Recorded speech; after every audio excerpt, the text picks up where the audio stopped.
Ever dreamt of cloning yourself so that you can get all the things done? While I can't make that happen, I can show you some game-changing strategies to increase your efficiency and thus your profitability. Let's talk it all through. Welcome, I'm Sandra Funk, and this is Design Sips, where we will raise a glass and think tank your business, how to bring more joy, more balance, and more abundance to your interior design firm. I cannot wait to dive into your questions. Cheers. Cheers. Ken says, I'm having issues keeping my team efficient. Any suggestions? Glenn? Ken. All right. Having a hard time keeping your team efficient. So the first thing with keeping your team efficient is making sure that they have plenty to do, right? That they can work autonomously without having to keep disrupting you for clarification, for next steps, to understand what they're supposed to be working on. So first and foremost is to have your systems and your processes completely documented and clarified.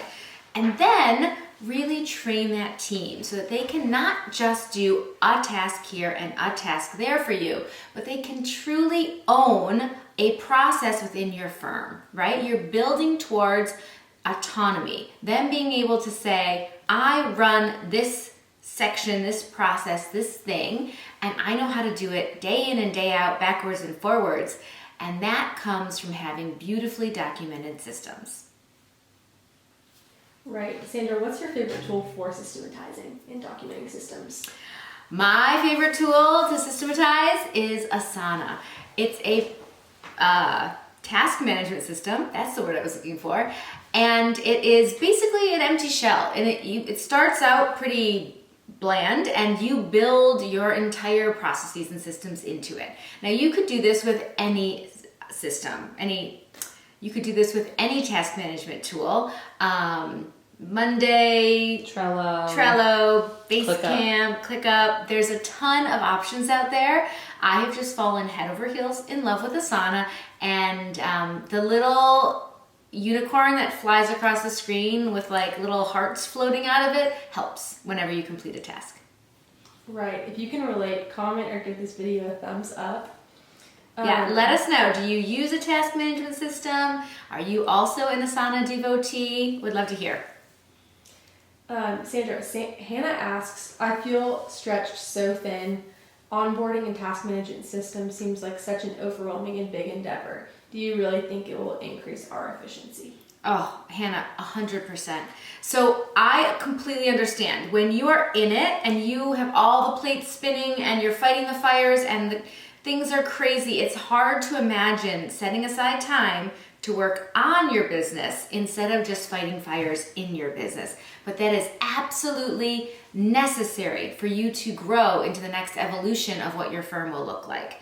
So you have to take that time. You must set aside time, block it in your calendar, plan it as if it were a vacation further out into your calendar when you actually see some openings, right? Whatever it is for you, wake up 15 minutes earlier every day and spend that time. But you must work on the business for you to ever be able to truly delegate out those processes and grow your firm. Definitely. While you're watching this video, make sure you subscribe also. Yes, we've got tons more content on how to run an incredible interior design firm. So if that's the kind of info would be good for you, you should subscribe so you never miss an episode. So with all this conversation about systems, we've heard before that designers are too creative for clear systems. You need flow to be able to execute. What are your thoughts on that? Bullshit. No, I'm kidding. While I do call bullshit on the fact that designers can't follow systems, that's because designers can be incredible entrepreneurs.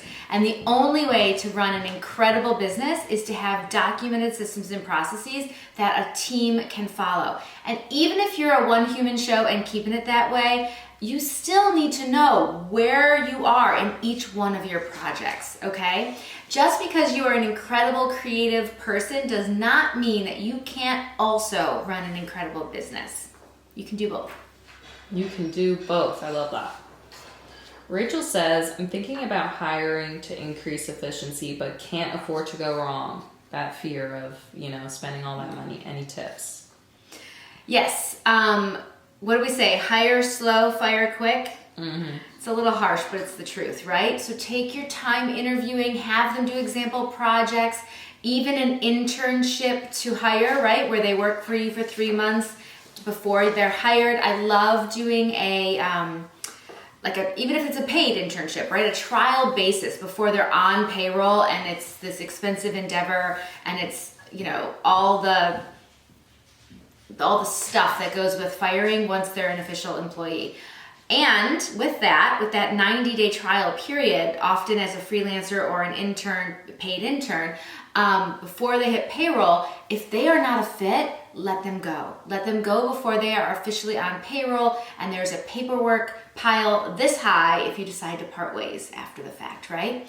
That said, if someone does not fit with your mission, vision, values of your firm, then they are not a fit, right? You can train someone on a task.